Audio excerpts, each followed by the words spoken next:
Bom dia, meus irmãos, tudo bem? Hoje é terça-feira, dia 11 de julho. Eu queria dividir com vocês uma mensagem que Deus tem falado no meu coração a respeito da gente estar preparado para a guerra, né? Acho que essa é uma mensagem que é importante para todo cristão.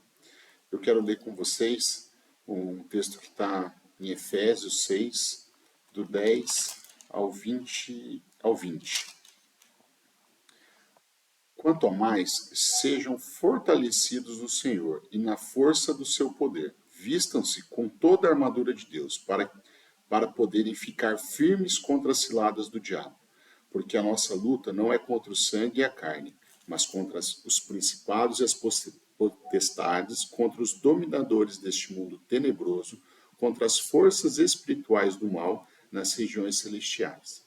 Por isso, peguem toda a armadura de Deus, para que vocês possam resistir no dia mau e, depois de terem vencido tudo, permanecerem inabaláveis. Portanto, fiquem firmes, cingindo-se com a verdade e vestindo a couraça da justiça.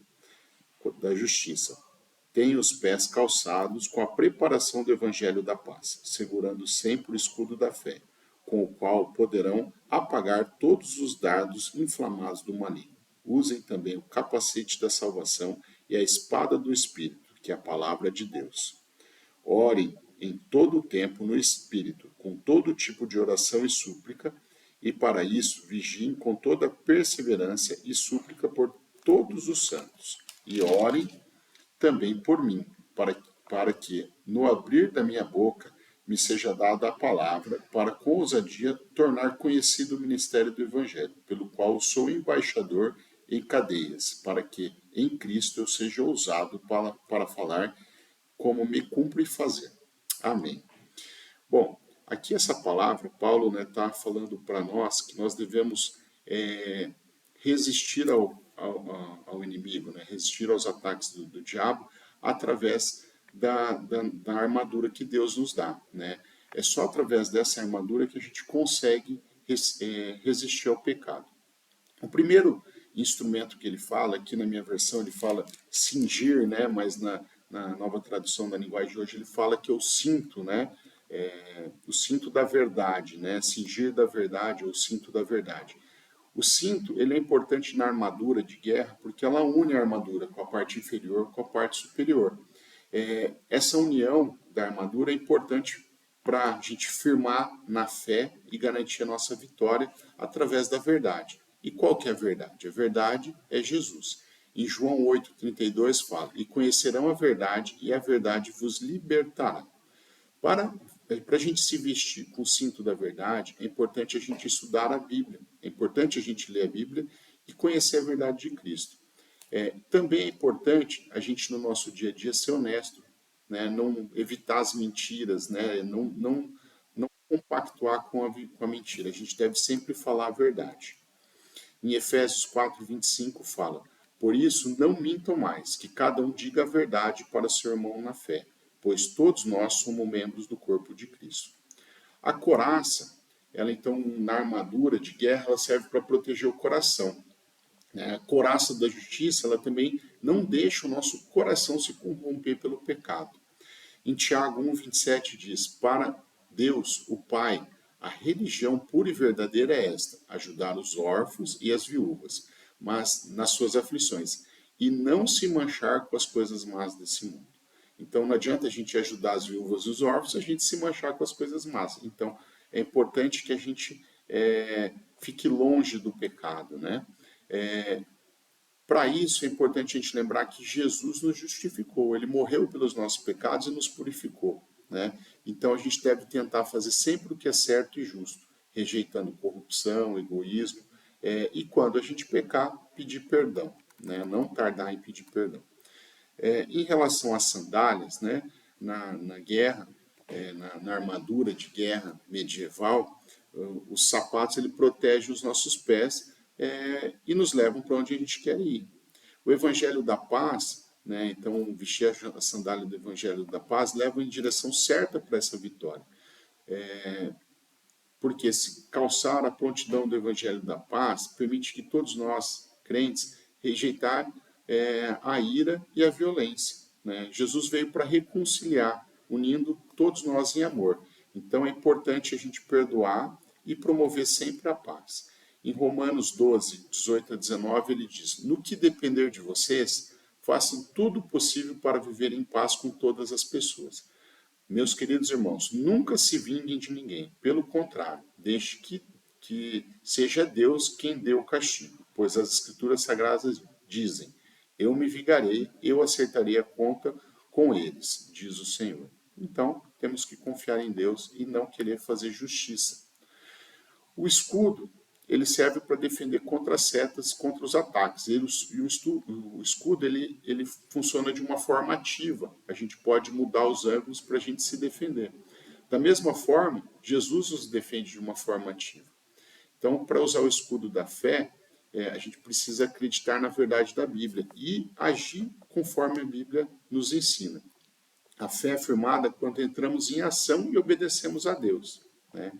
Em Romanos 1,17 fala: pois o Evangelho mostra como é que Deus nos aceita, é por meio da fé, do começo ao fim. Como dizem as Escrituras Sagradas, viverá aquele que, por meio da fé, é aceito por Deus. O capacete na armadura, ele serve para proteger a cabeça, né? Então, a confiança na salvação também protege a nossa mente e a nossa cabeça, né? Os nossos pensamentos. Então, o capacete da salvação, ele protege a nossa mente dos maus pensamentos. E faz com que a gente lembre que Jesus é o nosso Salvador e que ninguém pode nos separar dele. Se a gente tem isso em mente, que Jesus é o nosso Salvador, e que a gente está livre do pecado, então a gente pode andar confiando nessa salvação de Deus, né? Em Romanos 8, 38 e 39 diz: pois eu tenho a certeza de que nada pode nos separar do amor de Deus, nem a morte, nem a vida, nem anjos, nem outras autoridades, nem poderes celestiais, nem no presente, nem no futuro, nem no mundo lá de cima, nem no mundo lá de baixo. Em todo o universo não há quem possa nos separar do amor de Deus, que é o nosso, por meio de Cristo Jesus, o nosso Senhor. Amém, né? E a espada? A espada é uma arma que serve tanto de defesa quanto ataque, né? A espada do Espírito é o que a gente usa para derrotar o diabo e para defender dos seus ataques, né? E a nossa espada é a palavra de Deus, né?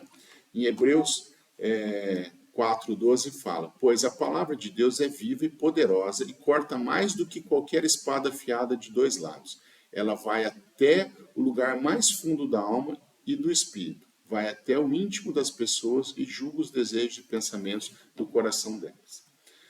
Para usar a espada do Espírito é necessário estar meditando na palavra de Deus, estudando a Bíblia, né, lendo e aplicando ela na nossa vida. Uma forma que a gente também pode usar é memorizando o versículo, né, conversando com outros irmãos sobre a Bíblia, discutindo pregações, vendo pregações. Então essa é uma forma que a gente tem de nos preparar com a espada que Deus nos deixou, né? A outra forma que a Bíblia destaca é a oração, né? Devemos orar no Espírito em todas as situações. A oração tem poder e ela é essencial para a vitória, né? Eu tenho falado que as nossas guerras, a gente tem que escolher as guerras que nós vamos lutar, né? Em vez de ficar discutindo futebol, discutindo política, a gente tem que orar pelo nosso povo, orar pelos nossos políticos, orar pelos nossos líderes, orar pela nossa igreja, orar pela nossa família, né? E aqui em Efésios, esse texto que a gente leu no capítulo 6, no versículo 18, eu vou ler agora esse versículo na nova tradução da linguagem hoje. Na nova tradução da linguagem hoje, ele fala assim: façam tudo isso orando a Deus e pedindo a ajuda dele. Orem sempre, guiados pelo Espírito de Deus. Fiquem alerta, não desanimem e orem sempre por todo o povo de Deus. Por que eu fiz questão de ler na nova tradução e não na NAA, como eu li aqui? Porque na NAA ele fala: orem em todo o tempo no Espírito, com todo tipo de oração e súplica. E para isso, vigiem com toda perseverança e súplica por todos os santos. Quando a gente ora por todos os santos, a gente está orando, na verdade, pelo povo de Deus. Quem são todos os santos? Somos nós, os cristãos, né? Então a gente tem que estar sempre orando um pelo outro, é muito importante a gente ter essa rotina de oração, né? Orar pelos irmãos.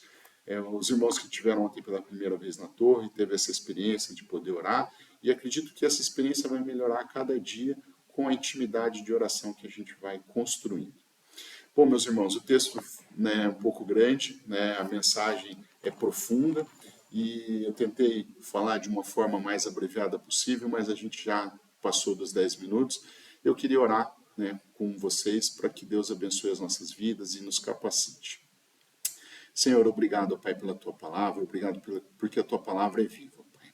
Senhor, eu quero pedir que o Senhor venha com o Seu Santo Espírito nos encher, ó Pai, para que sejamos cheios do Seu Espírito, Pai. Para que a gente possa, Pai, perseverar na luta, que a gente possa nos capacitar cada dia para conseguirmos construir, ó Pai, essa armadura que o Senhor nos deixou, orientado, explicado na Tua palavra, Pai. Que a gente possa Te buscar, ó Pai, de uma forma verdadeira, conhecer a Tua palavra, aplicar e que a gente possa andar segundo os Seus caminhos, ó Pai, segundo a vontade do Teu coração. Preserve, ó Pai, o nosso coração, preserve a nossa mente, preserve os nossos pés e guia, ó Pai, os nossos caminhos. É em nome de Jesus que eu oro. Amém. Deus abençoe, meus irmãos. Obrigado e vamos junto aí nessa luta.